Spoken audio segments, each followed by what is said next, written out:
Kita na ako. Pakita mo naman yung lugar natin, Kuis. Again. Wow! Everything. Again, welcome siyempre sa YouTube channel natin. This is your Kuya Dan. Salamat sa ano natin, oh. Only Kuya Carlos. May delivery tayo ngayon pero sasamantalahin natin.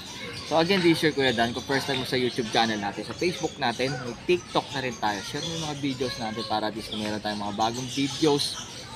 Una ka nakakapanood. Una ka nakakaalam ng mga ideas. Share natin to para sa mga newbies din. Pakita lang, napakabilis na itong vlog natin to. Pero again, syempre sa mga nagtatanong, located tayo dito sa 37 Consuelo Street, Marulas, Valenzuela City. Located po tayo dito sa National. Ay, tabi tayo saan?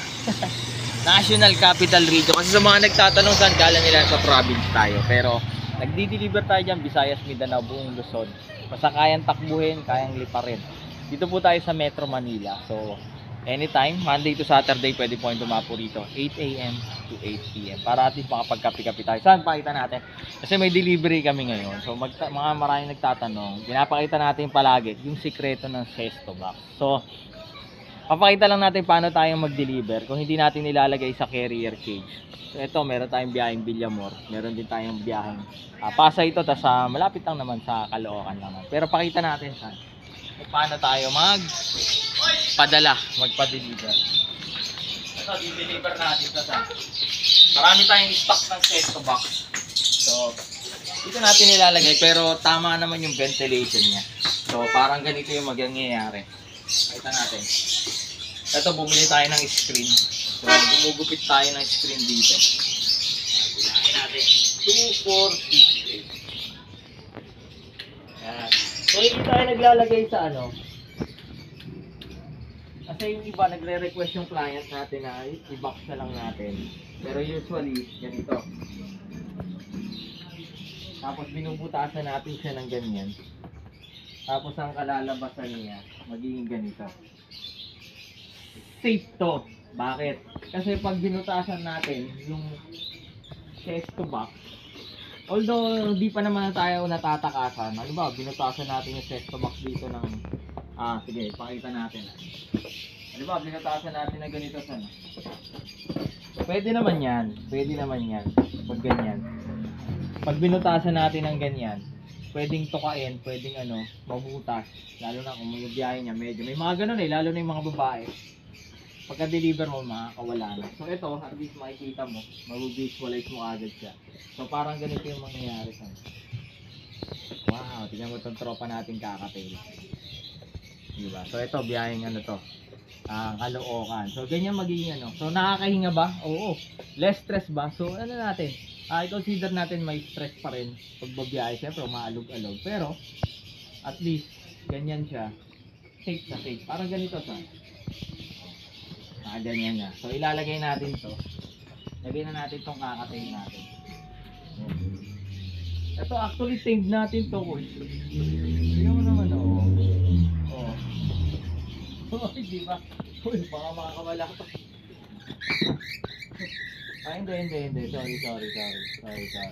So lalagay na natin dito bago siya bago tayo matakasan. Siyempre safe na safe natin siyang hinandle. Para tayo nakikipag-holding hand. Tapos ganyan natin. Ayan, naging naman. Hindi ka na tayo natakasan. Tame siya ng tropa. Yan. Tapos ito naman sa. Pinapakita lang natin sana. Sakto. Ano ba yun natin?